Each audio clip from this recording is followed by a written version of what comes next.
नवी मुंबईतील मुंबई कृषी उत्पन्न बाजार समिती APMC आज अक्षरशः स्तब्ध झाली आहे.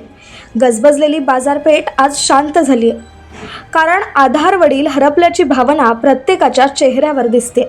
महाराष्ट्राचे उपमुख्यमंत्री अजित पवार यांच्या अपघाती निधनाने APMCतील व्यापारी, आडते आणि माथाडी कामगार सुन्न झालेत. दररोज कोट्यावधी रुपयांचे व्यवहार होणारा फळ भाजीपाला बाजार आज पूर्णतः बंद ठेवण्यात आलाय. बाजारातील प्रश्न असो व कामगारांचे हक्क, अजित पवार यांनी नेहमी माणुसकीने भूमिका घेतली.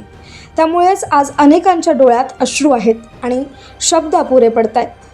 दादांच्या स्मरणार्थ बाजार बंद ठेवून श्रद्धांजली वाहण्यात आली असून येत्या शनिवारी वाशी येथील माथाडी भवन येथे शोकसभा आयोजित करण्यात आली आहे, अशी माहिती माथाडी नेते नरेंद्र पाटील यांनी दिली आहे.